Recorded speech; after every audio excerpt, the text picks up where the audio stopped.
नमस्कार दोस्तों, स्वागत है आपका इस यूट्यूब चैनल पे। तो जैसा कि आप जानते हैं कि इस सेशन में हम लोग कंप्लीट लुसेंट जीके कवर कर रहे हैं। तो इतिहास में ही हमने प्राचीन और मध्यकालीन इतिहास खत्म कर दिया है। दोनों का अलग अलग प्लेलिस्ट आपको चैनल पे मिल जाएगा। तो अगर आपने वो सारे वीडियो नहीं देखा है तो जाके देखिए शुरू से, तब जाके आपको चीज़ें अच्छे से समझ में आएगी। तो आज से हम लोग शुरू कर रहे हैं इतिहास में आधुनिक भारत।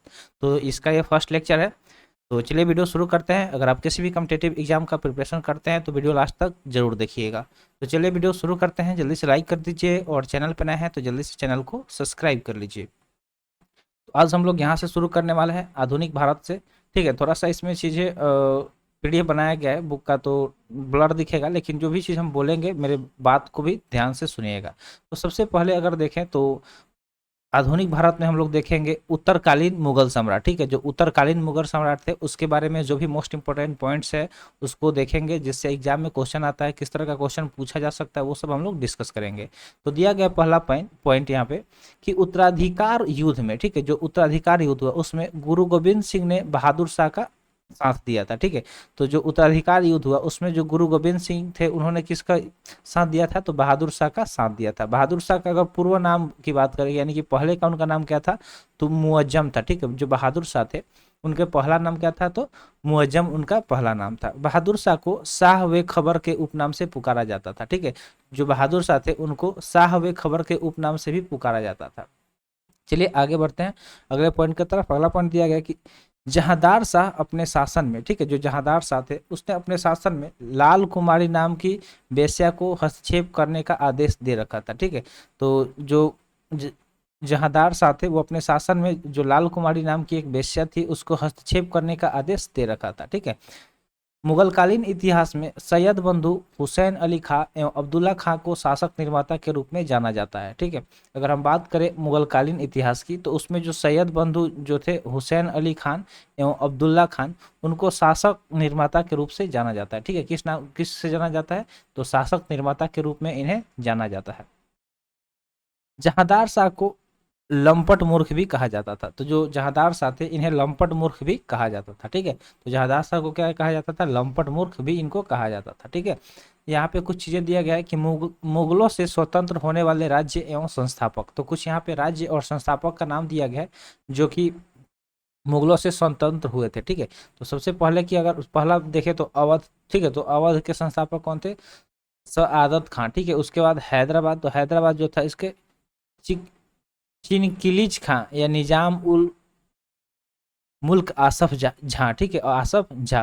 हैदराबाद जो था वो उसके अगर संस्थापक की बात करें तो चिनकिलिज खां या निजाम उल मुल्क आसफ झा थे। उसके अलावा तीसरा देखें तो रुहेलखंड। ठीक है, रुहेलखंड के संस्थापक की बात करें तो बीर दाऊद एवं अली मोहम्मद खां। चौथा बंगाल है तो मुर्शिद कुली खां। पांचवा है कर्नाटक सादुतुल्ला खां और छठा भरतपुर। ठीक है, तो चुरामन एवं बदन सिंह। यहाँ पे ये सब नाम दिया गया है जो मुगलों से स्वतंत्र होने वाले राज्य और उसके संस्थापक का नाम दिया गया है।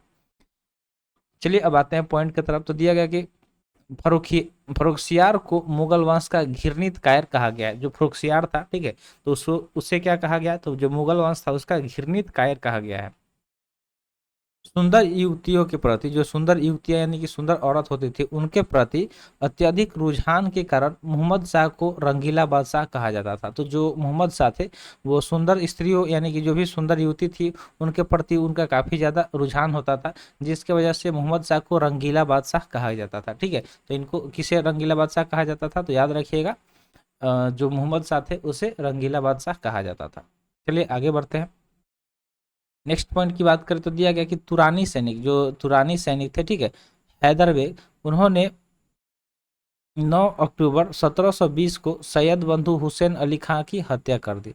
तो जो तुरानी सैनिक थे हैदर बेग, उन्होंने क्या किया कि 9 अक्टूबर 1720 को सैयद बंधु हुसैन अली खां की हत्या कर दी थी। ठीक है, ईरान जो कि फारस में पड़ता था, उसके सम्राट नादिर शाह ने 1739 ईस्वी में दिल्ली पर आक्रमण किया। उस समय दिल्ली का शासक मोहम्मद शाह था। ठीक है, और नादिर शाह को ईरान का नेपोलियन कहा जाता था। तो नादिर शाह का नाम आपको बहुत बार देखने को मिलेगा।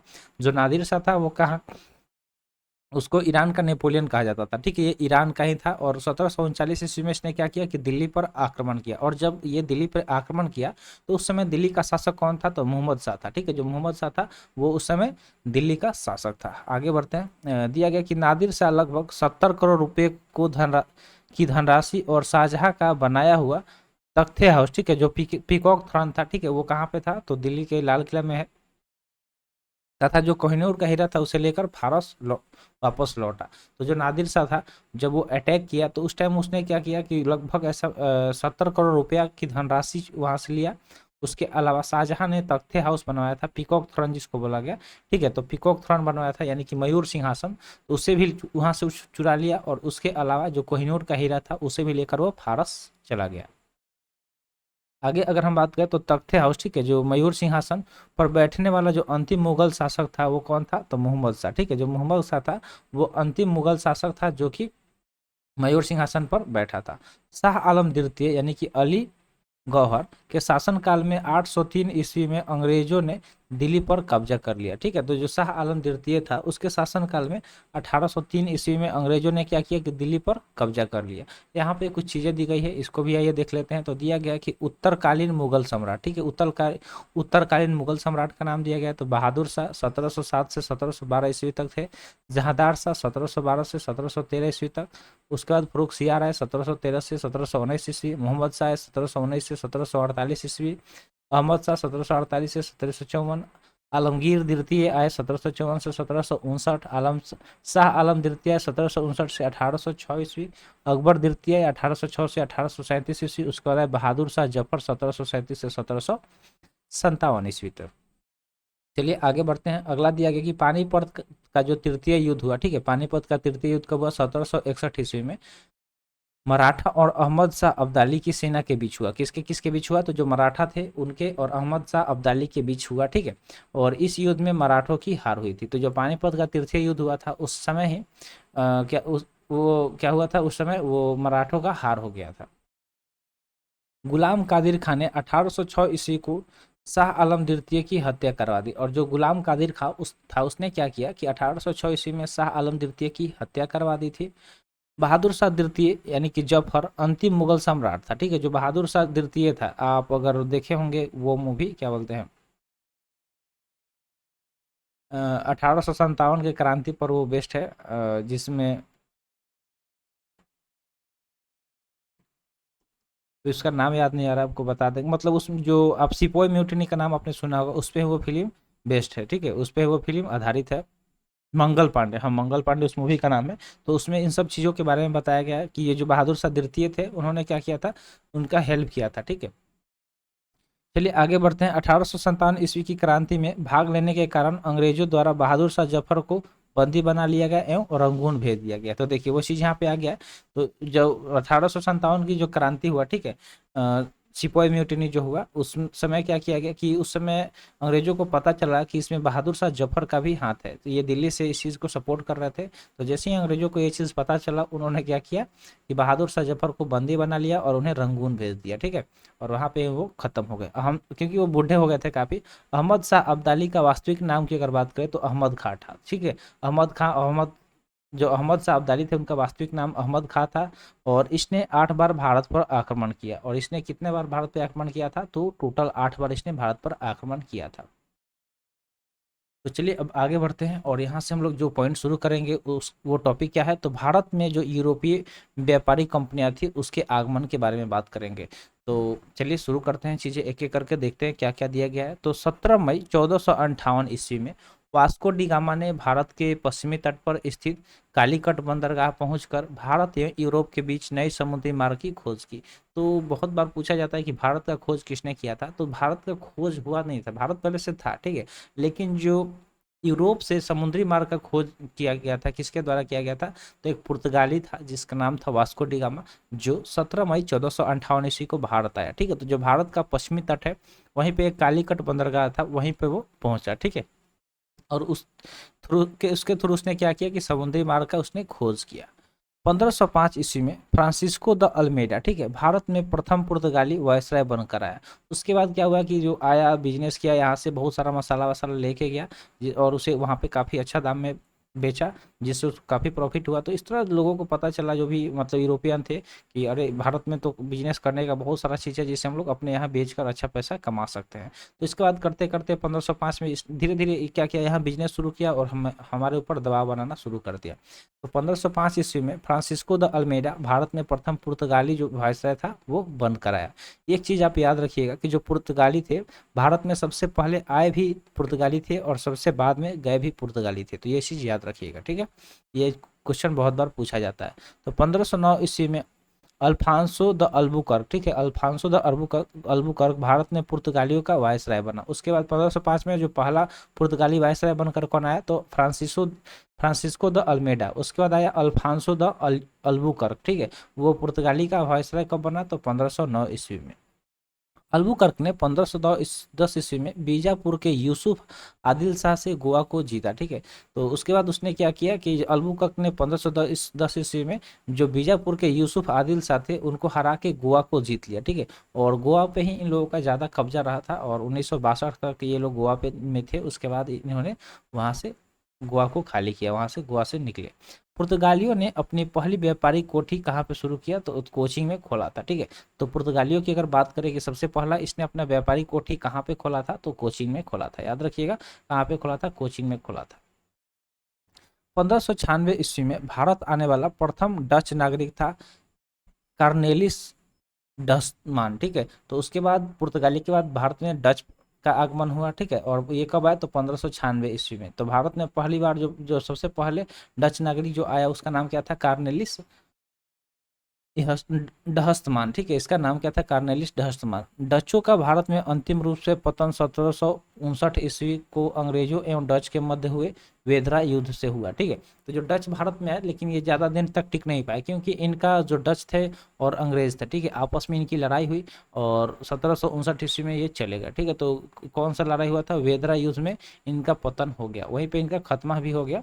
31 दिसंबर 1600 ईस्वी को इंग्लैंड की जो रानी थी एलिजाबेथ प्रथम, ठीक है, उसने ईस्ट इंडिया कंपनी को अधिकार पत्र प्रदान किया। तो जो 31 दिसंबर 1600 ईस्वी को इंग्लैंड की जो रानी थी एलिजाबेथ प्रथम, उसने क्या किया कि ईस्ट इंडिया कंपनी को अधिकार पत्र प्रदान कर दिया। भारत ने ईस्ट इंडिया कंपनी में 217 साझेदारी थी, ठीक है। तो सॉरी प्रारंभ में दिया गया कि प्रारंभ में जो ईस्ट इंडिया कंपनी थी उसमें कितनी साझेदारी थी, तो 217 साझेदारी थी। और पहला गवर्नर जो था टॉमस स्मिथ था। कौन था, तो टॉमस स्मिथ था जो कि पहला गवर्नर था। मुगल दरबार में जाने वाला प्रथम अंग्रेज कैप्टन हॉकिंस था। तो जो कैप्टन हॉकिंस था वो मुगल के दरबार में पहला ऐसा जो मतलब अंग्रेज था जो गया, जो जेम्स प्रथम के राजदूत के रूप में 1609 ईस्वी में जहांगीर के दरबार में गया, ठीक है। तो ये क्या किया कि 1609 ईस्वी में किसके दरबार में गया, जहांगीर के दरबार में गया, ठीक है। जो जेम्स प्रथम थे उसके राजदूत बनकर ये आया था, उनका राजदूत बन के आया था। 1615 ईस्वी में सम्राट जेम्स प्रथम ने सर टॉमस रो, ठीक है, टॉमस रो को अपना दूत बनाकर मुगल सम्राट जहांगीर के दरबार में भेजा। उसके बाद क्या किया कि 1615 जो ईस्वी आया उसमें सम्राट जेम्स प्रथम ने क्या किया कि सर टॉमस रो को अपना एम्बेसडर यानी कि राजदूत बनाकर मुगल सम्राट जो जहांगीर थे उनके दरबार में उसे भेजा। अंग्रेजों की प्रथम व्यापारिक कोठी की अगर बात करें, ठीक है, प्रथम व्यापारिक कोठी यानी कि फैक्ट्री की बात करें तो कहाँ बना, तो 1608 ईस्वी में सूरत में खोला गया, ठीक है। तो अंग्रेजों ने अपना पहला व्यापारिक कोठी फैक्ट्री जिसको बोलते हैं सूरत में 1608 ईस्वी में खोला। 1611 ईस्वी में दक्षिण पूर्वी समुद्र तट पर सर्वप्रथम अंग्रेजों ने मुसल्लीपट्टनम में व्यापारिक कोठी की स्थापना की, ठीक है। उसके बाद 1611 ईस्वी में जो दक्षिणी पूर्वी, ठीक है, दक्षिणी पूर्वी समुद्र तट पर जो सबसे पहले अंग्रेजों ने क्या किया, जो मुसल्लीपट्टनम जगह है वहां पे व्यापारिक कोठी की स्थापना किया। 1668 ईस्वी में इंग्लैंड के सम्राट चार्ल्स द्वितीय का विवाह पुर्तगाल की राजकुमारी कैथरीन से होने के कारण चार्ल्स को दहेज के रूप में बम्बई प्राप्त हुआ था, ठीक है। तो बम्बई एक्चुअली इन लोगों का था नहीं, वो तो भारत का था, लेकिन आए हम लोग पे राज किए, हम लोग से छीने और खुद दहेज में भी दे दिए। समझ रहे हैं कितना बड़ा ये लोग कैसे हमारे साथ धोखा किए। तो 1668 ईस्वी में इंग्लैंड के जो सम्राट थे चार्ल्स द्वितीय, उनका जो विवाह हुआ पुर्तगाल की एक राजकुमारी कैथरीन से होने हुआ, उसके वजह से जो चार्ल्स को दहेज के रूप में ही उन्हें बम्बई प्राप्त हो गया, ठीक है, जिसे उन्होंने 10 पाउंड के वार्षिक किराए पर ईस्ट इंडिया कंपनी को दे दिया। उसके बाद उन्होंने क्या किया कि 10 पाउंड के वार्षिक किराए पर ईस्ट इंडिया कंपनी को पूरे बम्बई को ही दे दिया। तो हमारा सब कुछ था, हमारे देश का सब कुछ था, और खेल हमारे साथ ये लोग रहे थे। ठीक है, समझ सकते हैं किस वजह से, किस तरह से हम लोग गुलाम धीरे धीरे बने। 1698 ईस्वी में अंग्रेजी ईस्ट इंडिया कंपनी थी, उसने 3 गांव, ठीक है, एक तो सूतातुनी, कालीघाट एवं गोविंदपुर की जो जमींदारी थी, 1200 रुपये भुगतान कर प्राप्त की, और यहाँ पर फोर्ट विलियम का निर्माण किया। ठीक है, तो फोर्ट, इन्होंने क्या किया, एक फोर्ट बनाया, एक किला बनाया, जिसका नाम रखा फोर्ट विलियम। तो कैसे बना, 1698 ईस्वी में इन्होंने क्या किया कि 3 गांव था, एक का नाम था सूतातुनी, दूसरा कालीघाट और तीसरा गोविंदपुर। तो उसकी जो जमींदारी थी, 1200 रुपये का उन्होंने भुगतान की कर प्राप्त करके, और उसमें उन्होंने वहाँ पे क्या किया, फोर्ट विलियम का निर्माण किया। कालांतर में यही, मतलब बाद में क्या हुआ कि धीरे धीरे यही कोलकाता नगर कहलाया। ठीक है, तो बाद में ये क्या कहलाया, कोलकाता नगर कहलाया, जिसका नींव जॉर्ज चारनॉक ने रखा। और इसका नींव किसने रखा, तो जॉर्ज चारनॉक ने रखा। यहाँ पे कुछ चीज़ें छूट रही है, इसको हम लोग डिस्कस कर लेते हैं। जैसे कि दिया गया कि कंपनी, ठीक है, और स्थापना वर्ष, तो कौन सा कंपनी और उसका स्थापना वर्ष कब हुआ, तो पुर्तगाली जो ईस्ट इंडिया कंपनी थी उसका स्थापना 1498 ईस्वी में हुआ। अंग्रेज ईस्ट इंडिया कंपनी 1600 ईस्वी में, डच ईस्ट इंडिया कंपनी 1602 ईस्वी में, डेनिश ईस्ट इंडिया कंपनी 1616 ईस्वी में, फ्रांसीसी ईस्ट इंडिया कंपनी 1664 ईस्वी में, और स्वीडिश ईस्ट इंडिया कंपनी का स्थापना कब हुआ, तो 1731 ईस्वी में हुआ। तो यहाँ तक चीज़ें क्लियर हो गई है। तो एक बार वीडियो को लाइक कर दीजिए अगर वीडियो पसंद आ रहा है तो, और चैनल पे नए हैं तो चैनल को सब्सक्राइब कर लीजिए, क्योंकि चैनल को सब्सक्राइब करिएगा तो रेगुलर बेसिस पे आपको नोटिफिकेशन मिलेगा, और जो भी वीडियो अपलोड होगा उसका नोटिफिकेशन जाएगा, तो उसे आप जल्दी से देख लीजिएगा। आगे बढ़ते हैं। दिया गया कि भारत में फ्रांसीसियों की जो प्रथम कोठी फैरो कैरो, ठीक है, फैंको कैरो के द्वारा सूरत में 1668 ईस्वी में स्थापित की गई। तो जो भारत थे, तब भारत में जो फ्रांसीसियों की प्रथम कोठी फैंको कैरो के द्वारा सूरत में क्या किया गया, 1668 ईस्वी में स्थापित की गई। 1674 ईस्वी में फ्रांसीसी सॉर्टिन ने पौंडीचेरी की स्थापना की। उसके बाद क्या हुआ कि 1674 ईस्वी में फ्रांसीसी मार्टिन ने क्या किया कि पौंडीचेरी का स्थापना किया, जो अभी पुडुचेरी कहा जाता है। प्रथम कर्नाटक युद्ध 1746 और 48 ईस्वी में ऑस्ट्रिया के उत्तराधिकारी युद्ध से प्रभावित था। ठीक है, ऑस्ट्रेलिया जो ऑस्ट्रिया थी, ठीक है, ऑस्ट्रिया, वहाँ का जो उत्तराधिकार युद्ध से प्रभावित था। 1748 ईस्वी में हुई एला सापल, ठीक है, एला सापल की संधि के द्वारा ऑस्ट्रिया का जो उत्तराधिकार युद्ध समाप्त हो गया, और इसी संधि के तहत प्रथम कर्नाटक युद्ध समाप्त हुआ। ठीक है, तो जो पहला कर्नाटक युद्ध कब हुआ, तो 1746 और 48 ईस्वी में शुरू हुआ। इस समय ऑस्ट्रिया के जो अधिकार युद्ध से प्रभावित था। ये किससे प्रभावित था, तो ऑस्ट्रिया का जो अधिकार युद्ध हुआ था उससे ही प्रभावित हुआ। और 1748 ईस्वी में हुए एला सापल की जो संधि हुई, उसके द्वारा जो ऑस्ट्रिया का उत्तराधिकार युद्ध हुआ वो समाप्त हो गया, और इसी संधि के तहत प्रथम जो कर्नाटक युद्ध था वो भी समाप्त हो गया, क्योंकि उसके प्रभाव से युद्ध हुआ था। दूसरा जो कर्नाटक युद्ध हुआ वो 1749 में स्टार्ट हुआ और 1754 तक चला। इस युद्ध में फ्रांसीसी गवर्नर डुप्ले की हार हुई। ठीक है, और जो फ्रांसीसी गवर्नर था जिसका नाम था डुप्ले, उसकी हार हो गई, उसे वापस बुला लिया गया, और उसकी जगह पर गोडेहू को भारत में अगला फ्रांसीसी गवर्नर बनाया गया। ठीक है, तो जो गोडेहू था वो जो डुप्ले थे उसे बुला लिया गया जब वो हार गए, और उनको इस जगह पे जो गोडेहू थे उसको उसको भारत में अगला जो फ्रांसीसी गवर्नर था उसे बना दिया गया। पौंडीचेरी की संधि की अगर बात करें तो जनवरी 1755 ईस्वी के साथ युद्ध विराम हुआ। ठीक है, तो पौंडीचेरी की जो संधि थी जनवरी 1755 ईस्वी को, उसके साथ इसका युद्ध जो हुआ विराम हुआ, यानी खत्म हो गया। कर्नाटक का उसके बाद तीसरा युद्ध शुरू हुआ 1756 से 1763 तक चला। जो 1756 ईस्वी में शुरू हुए सप्तवर्षीय युद्ध का ही एक अंश था। पेरिस की संधि होने पर यह युद्ध समाप्त हुआ, और ये जो युद्ध कर्नाटक का तीसरा युद्ध शुरू हुआ कब हुआ, 1756 में, और समाप्त कब हुआ, तो 1763 में। किस वजह से हुआ, तो जो पेरिस की संधि हुआ उसके बाद ही इस युद्ध का खात्मा हुआ। 1760 ईस्वी में अंग्रेजी सेना ने सर आयरकूट के नेतृत्व में वांडीवास की लड़ाई में फ्रांसीसियों की बुरी तरह से हरा दिया। उसके बाद क्या हुआ कि 1760 ईस्वी में जो अंग्रेजी सेना थे, ठीक है, अंग्रेजी सेना। तो उन्होंने क्या किया, अंग्रेजी सेना के नेतृत्व कौन कर रहे थे उस समय, सर एयरकूट। तो उनके नेतृत्व में, ठीक है, ये नाम याद रखिएगा, सर एयरकूट। तो उनके नेतृत्व में एक लड़ाई हुआ जिसका नाम है वांडीवास, ठीक है। तो वांडीवास की लड़ाई पूछा जाता है कि किसके किसके बीच हुआ, तो अंग्रेज और फ्रांस के बीच में हुआ, ठीक है। अंग्रेजों और फ्रांसीसियों के बीच में हुआ, कब हुआ था, 1760 ईस्वी में। और अंग्रेजों की तरफ से कौन नेतृत्व कर रहा था, तो सर एयरकूट कर रहे थे। और जिसमें जो फ्रांसीसी थे वो बुरी तरह से हार गए थे। 1761 ईस्वी में अंग्रेजों ने पौंडीचेरी को फ्रांसीसियों से छीन लिया। उसके बाद 1761 में जब वो उन्हें हरा दिया, तो जो पौंडीचेरी था वो फ्रांसीसियों के कब्जा में था, तो उसे हरा के अंग्रेजों ने क्या किया कि पौंडीचेरी को छीन लिया। 1763 ईस्वी में हुई पेरी संधि के द्वारा अंग्रेजों ने चंद्रनगर को छोड़कर शेष अन्य प्रदेशों को लौटा दिया। उसके बाद जो 1763 ईस्वी में जो पेरी संधि हुआ, उसके द्वारा अंग्रेजों ने क्या किया कि सिर्फ एक जो जिसका नाम था चंद्रनगर, उसे अपने पास रखा, बाकी जो भी प्रदेश थे उसे वापस कर दिया, जो 1749 ईस्वी तक फ्रांसीसी कब्जे में थे। उसके बाद जब लौटा दिया गया, तो 1749 ईस्वी तक वो क्या था, उनके कब्जे में था। यह प्रदेश भारत की आज़ादी तक फ्रांसीसियों के कब्जे में रहे।